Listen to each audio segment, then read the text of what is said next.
好啦，我哋今日咧就會講中文寫作嘅藝術啦。咁我哋咧喺呢段片都會分為5章啦。第1章明確主題，第2章結構規劃，第3章精確用詞，第4章句式變化，第5章持續練習。好啦，第1章明確主題。你寫篇文章前咧，問下自己先，傳達咩信息啦？讀者可以喺呢邊得到啲咩啦？主題係咪明確同埋有冇離題？第2步，建立清晰嘅文章結構，包括引言、主體、結尾。咁我通常都會建議小學生咧結尾通常寫60至80字，中學生咧就可以多啲咧，唔係寫啲無謂嘅嘢喎，我哋要寫多啲感受啦，可以用多啲佳句去增加你呢啲嘅字數嘅。第3步，正確用詞啦，語言嘅藝術，選詞唔好揀啲太難你唔識嘅字啦，修辭、比喻、排比、誇張、襯托嗰啲全部都可以用嘅。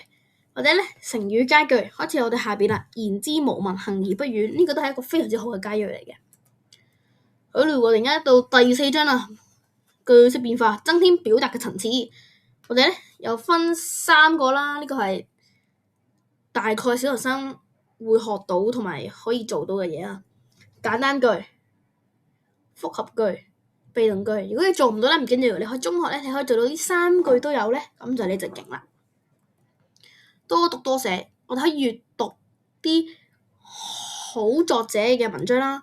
寫作實踐，你都可以每日寫作練習，唔一定要寫全篇嘅，可能你可以寫1句或者一段，或者可以試下規定自己每次寫作要有可能8個成語、6個佳句咁樣，即係限住自己，等到自己可以活用啊。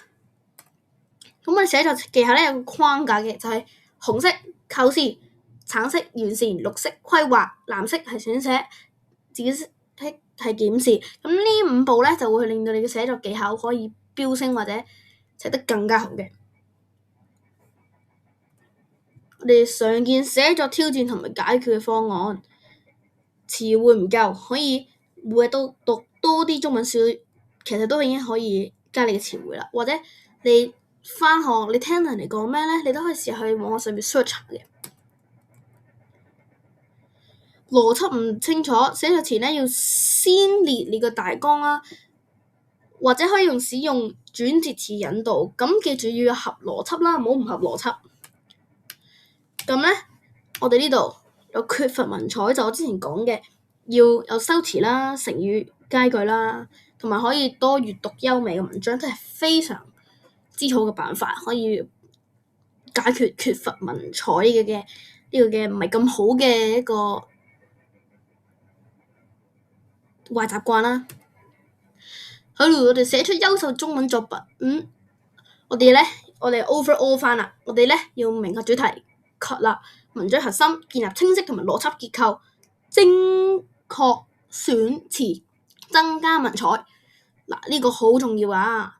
豐富句式，提升層次。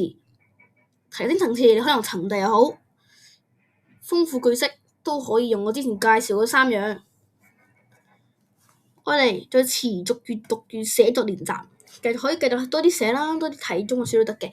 咁我喺度借此希望每位讀者都可以喺寫作中找到自己嘅風格，創出精彩嘅中文作品。多謝大家。